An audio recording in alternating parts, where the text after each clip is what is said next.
Okay, welcome sa atong programa ang Krusada sa Pagtuong Katoliko. Makauban ninyo sulod sa 30 minutes kining inyong ubos na igsuon. Malalaban sa atong Pagtuong Katoliko, Brother Paul San Pablo Alima. Akong pagyukbo sa atong talahoron nga Arsobispo sa Cebu, Archbishop Jose Palma.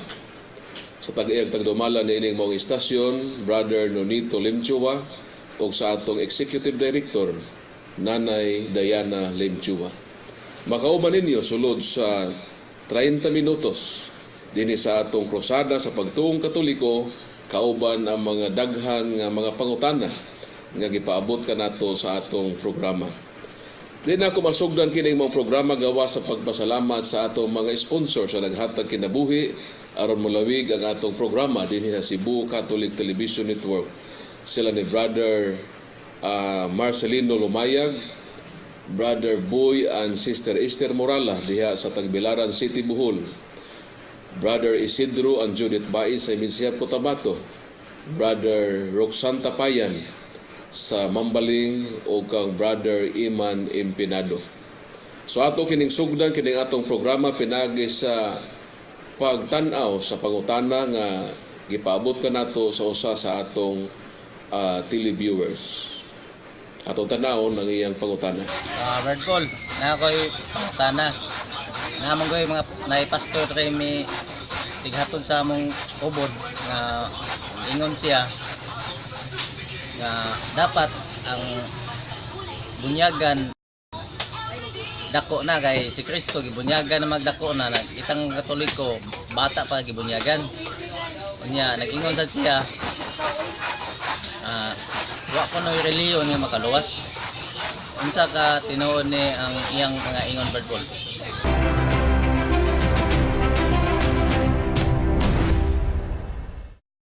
Daghang kayong salamat, Brother Roxanne Tapayan, sa imong nindot ka pangutana. Nganong sa Katoliko ang bata bunyagan man nga si Jesus dako naman gibunyagan. O ikaduhan niyang pangutana, wala ba'y relihiyon nga makaluwas? Nganong sa Katoliko ang mga bata bunyagan man sila? Unsa man kining bunyag? Sumala sa Galacia Kapitulo 3, versikulo 27, mo kini ang atong mabasa. Gibunyagan kamo aron mahiusa kang Kristo, ug busa makaambit kamo sa kinaiya ni Kristo. So kining bunyag mao kini ang makapahiusa sa tawo ngadto kang Kristo. Mao nang kitang magkatoliko ang atong mga bata atong pabunyagan. Kay kining bunyag mao kini ang sakramento nga makapahiusa sa tawo ngadto sa atong Ginoo. Kay gusto sa atong Ginoo nga ang mga bata moduol kaniya. Subot ipasabot na gusto sa Ginoo nga ang bata mahiusa diha kaniya. Og ang paagi mahiusa ang usa ka tawo ngadto kang Kristo, sumala sa Galacia Kapitulo 3, versikulo 27, mo kini ang sakramento sa bunyag. Sa Old Testament, unsa man ang paagi nga mahimong mahiusa ang tawo ngadto sa katawhan sa Dios. Dinhi sa Genesis Kapitulo 34, versikulo 15 ug 16. Dinhi sa bag-ong maayong balita Biblia, mo kini ang atong mabasa. Paminawan ninyo mga suki namo nga mga televiewers. Miingon sila, dili kami makatugot ng among igsuon maminyo sa dili tinuli kay makaulaw kana kanamo. Musugot lamang kami kung magpatuli ang tanan ninyong lalaki sama kanamo. Bersikulo 16. Unya makapangasawa na kamo sa among mga dalaga o kami usab makapangasawa na sa inyong mga dalaga og mupuyo kami tipon kaninyo og maghiusa na kita.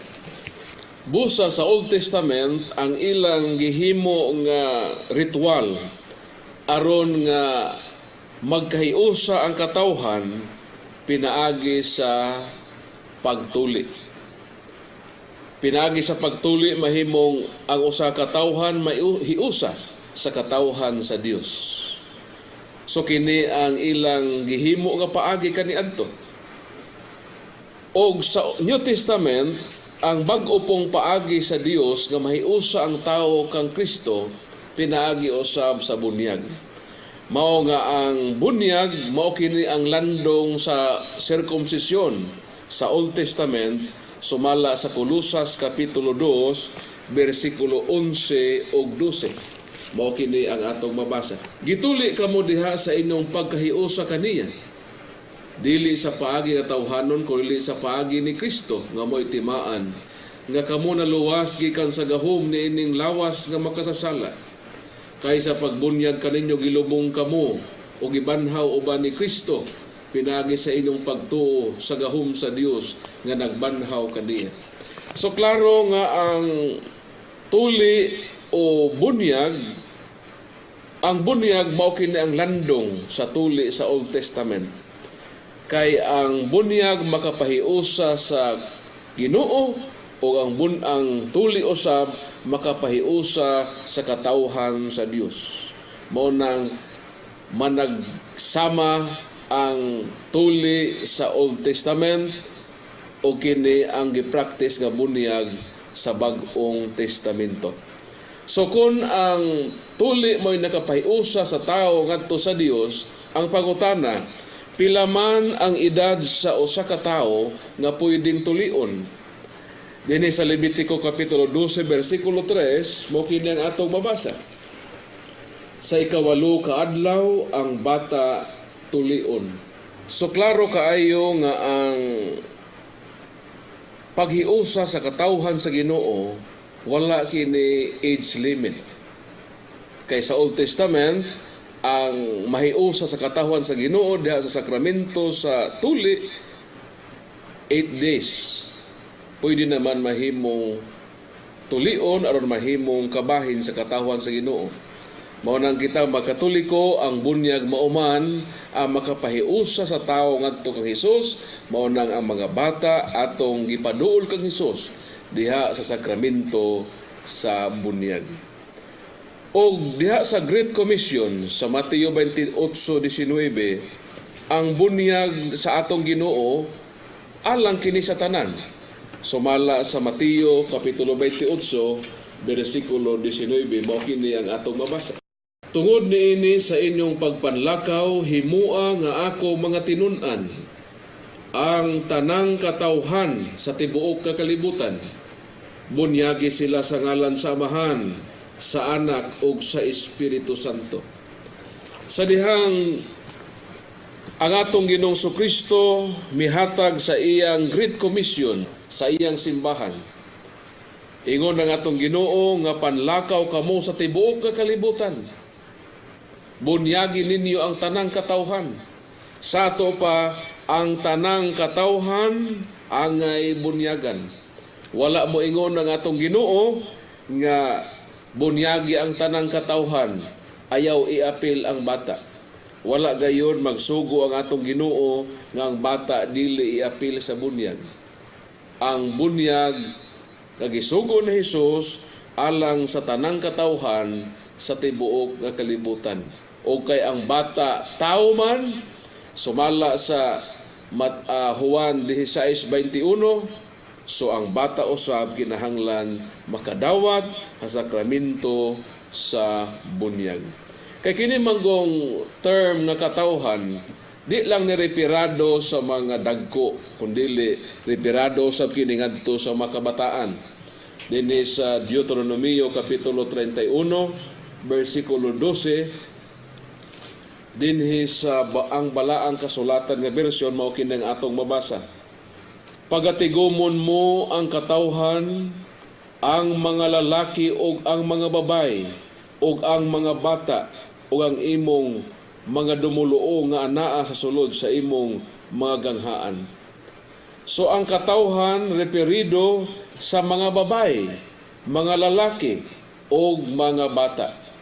So sa pag-ingon ni Hesus nga panlakaw kamo sa tibuok kakalibutan, dayon bunyagan ang tanang katawhan, wala magsugo si Hesus nga ayaw iapil ang bata.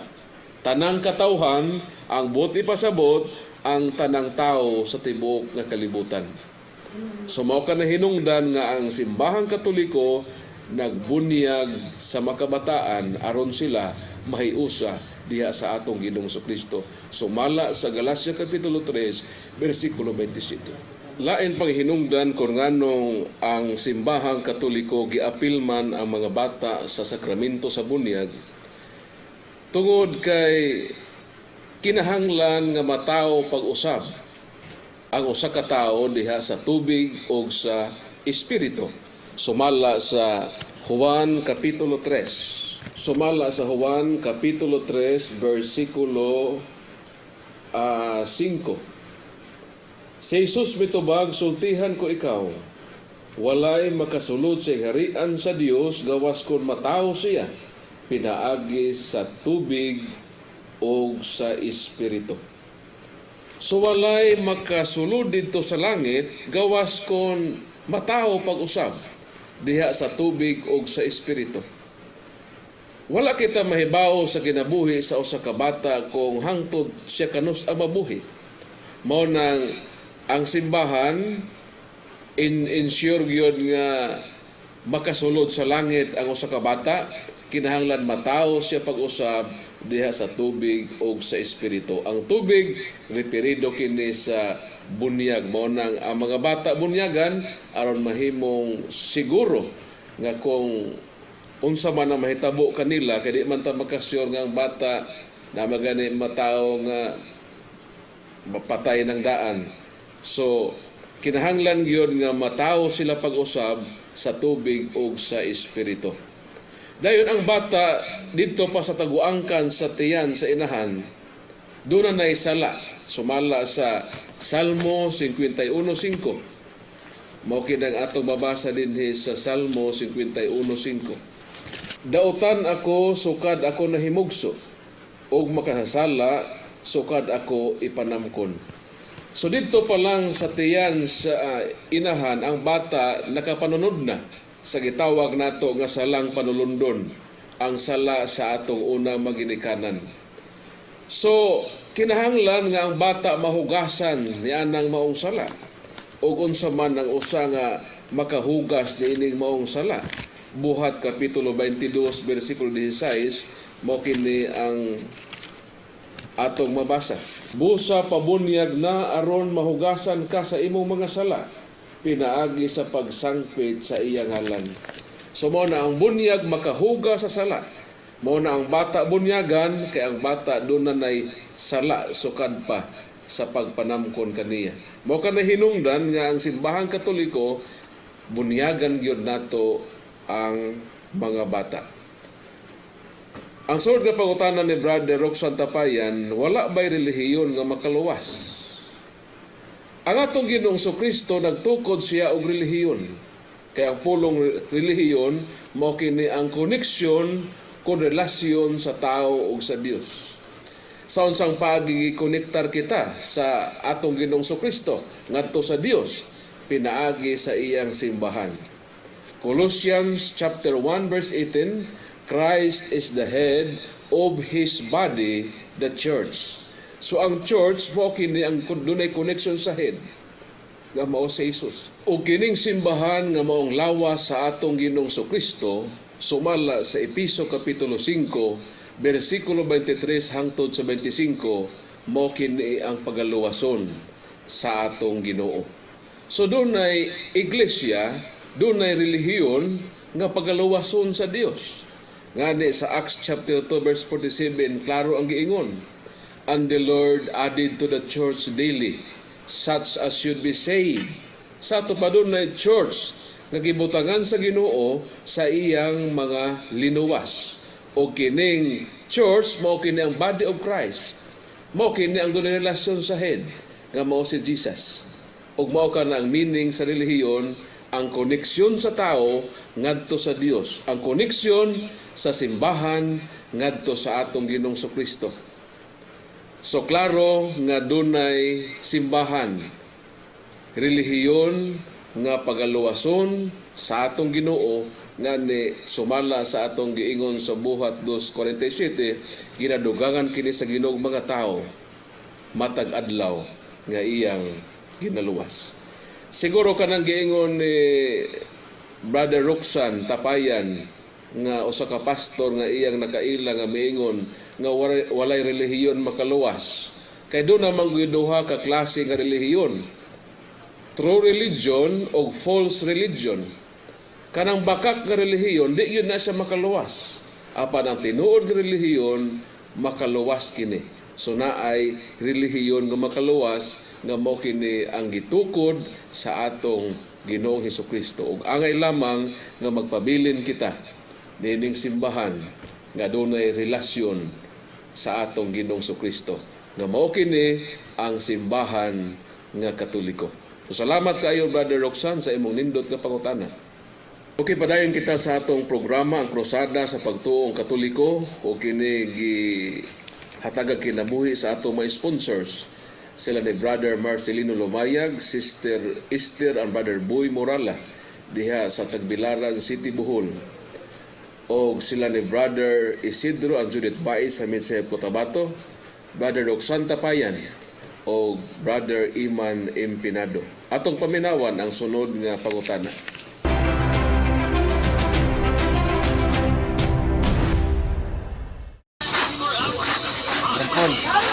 Alam na ba yung pangutana sa mga programa?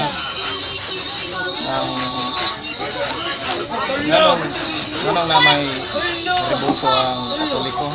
Diba ang pulong sa Ginoo nga dili magbuhat o juice diri sa lista?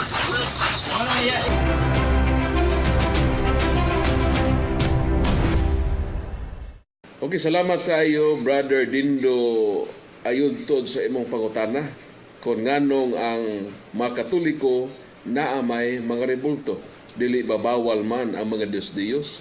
So duha kini ka pangutana. Nganong ang atong simbahang Katoliko doon na may mga larawan o rebulto sa atong simbahan? Bawal ba kini sa Biblia? Ang tubag ang paghimo og larawan wala gyud kini ibawal sa Dios per se. Ngani dinhi sa Exodus chapter 25 verse 18 dinhi sa The Living Bible mao kini ang atong mabasa. Then make images of angels using beaten gold and place them at the two ends of the lid of the ark. Sumatod sa atong gibasa, ang Diyos mismo nag-ingon kang Moises nga make images of angels. Sa ato pa ang paghimog larawan sa mga anghel, sugo kini sa Ginoo. Mao kana ang atong simbahan nga Katoliko, doon ay mga larawan sa anghel, sama ni San Miguel Arcangel, San Gabriel. So doon ay mga larawan sa mga anghel, kay kininaaman sa balaang kasulatan nga maghimo o larawan sa mga anghel. Ug diha sa Ezekiel kapitulo 41 bersikulo 17 ato sa mabasa nga sa templo sa Ginoo dunay daghan nga mga larawan. Ezekiel kapitulo 41 bersikulo 17 hangtod sa 20. Ang bungbong sa sulod sa templo gikan sa salog hangtod sa ibabaw sa pultahan gikulitan og mga larawan sa mga palmera, sa mga kirubin, ang hulagway sa palmera ug sa mga kirubin nagulhos-ulhos. Matag kirubin may duha ka naong, may naong sa tawo nga nagatubang sa palmera, sa usa ka kilid ug usa ka naong sa leyon. Ug nagatubang kini sa palmera sa laing kilid. Gikulit kini sa tibuok palibot sa templo. Gikan sa salog ngadto sa ibabaw sa pultahan. So klaro nga ang templo sa Ginoo dunay mga larawan. Di lang kay larawan sa mga anghel, larawan sa mga tao, larawan sa mga hayop, ug larawan usab sa mga palmera o mga tanom. So ang larawan wala gyud ni ibawal sa Ginoo per se. Gialaw kini sa Ginoo nga ibutang bisan pa diha sa iyang templo. Apanon sa may gidili sa Ginoo, Ang ginili sa Ginoo sa larawan kung kini ato ng simbahon isip Dios o mahimo na kini nga atong Dios o kapuli diha sa matuod nga Dios nga atong gisimba. So mao kini ang gibawal dinhi sa balaan nga kasulatan. O giklaro kana dinhi sa Exodo kapitulo 20 bersikulo 4 hangtod sa 5. Ayaw pagbuhat og Dios o larawan sa bisan unsa didto sa langit o dinhi sa yuta o diha sa tubig nga naa sa ilalom sa yuta. Ayaw pagyukbo sa bisan unsang Dios o pagsimba niini. Kay ako ang Ginoo nga inyong Dios ug abubhuan ako. Silutan ko kadto nagsalikway kanako lakip ang ilang makaliwat hangtod sa ikatulo o ikaapat nga kaliwatan. So klaro nga ang gidili sa Ginoo kung ang larawan ato ng isipon nga Dios. Kay sa unang panahon ang mga pagano nga wala makailag Ginoo ilang gihimuag larawan ang ilang mga Dios. O giklaro sa Biblia kung kinsa kining mga Dios nga gihisgutan sa balaang kasulatan. Atong basahon ang at least mga duha ka bersikulo nga nagpaila kung kinsa gyud ang mga Dios nga girecognize sa unang panahon mo hinungdan nga ang Dios naghimog balaod nga dili mo worship og mga idol. Dinhi sa unang hari 11:33 ginganlan gyud dinhi ang mga Dios dinhi sa balaang kasulatan. Gihimo niya kini kay gisalikway man ni Solomon ang Ginoo og nagsimba siya kang Astarte ang diyosa sa taga Sidon, kang Kamos ang Diyos sa Moab o kang Molok ang Diyos sa mga Amonihanon. Wala sila magtuman sa kabubuton sa Ginoo o sa makasuguan. Lahi siya kang David nga iyang amahan. So klaro nga ginganlan nini sa balang kasulatan ang mga Dios nga giila sa mga tao kaniadto, sila ni Astarte, sila ni Kamos, sila ni Molok o si Baal usab sumala sa Isaias 46:1. Mo kini ang atong mabasa. Napuka na si Bel og si Nebo ang mga Dios sa Babylonia. So klaro kaayo nga ang mga Dios ginganlan kini sa balaan nga kasulatan. O kining mga Dios nga gisgutan sa Biblia wala gayud kini sa templo o simbahan nato sa makatedral man, sa maparokya, sa atong makapilya. Wala kitay mga Dios nga gisgutan sa Biblia nga naa sa atong simbahan. Mao na nga wala ibawal sa Dios ang paghimog larawan. Unsang iyang gibawal ang pagsimba sa mga larawan. O sa atong simbahang Katoliko, wala gayon itudlo nga simbahon ang mga larawan. Ngani sa Catechism of the Catholic Church number 2132, atong babasa, nga the honor paid to the sacred images is a respectful veneration, not the adoration due to God alone. So ang teaching sa atong simbahang Katoliko, nga Diyos lamang gayon ang atong simbahon, ang malarawan ato lamang kini tahuron. Busa kinahanglan ilhon nato ang larawan nga Dios o ilhon pod nato ang larawan nga dili Dios. Kinahanglan kita sa gitawag nga logic of distinction. Kay si Haring Huwas iyang gipangguba ang mga larawan sa mga Dios. Apan sa dihang miabot siya sa monumento sa taong balaan, unsa man ang giingon sa hari. Dinhi sa 2 Hari kapitulo 23 bersikulo 17-18 mao kini ang atong mabasa.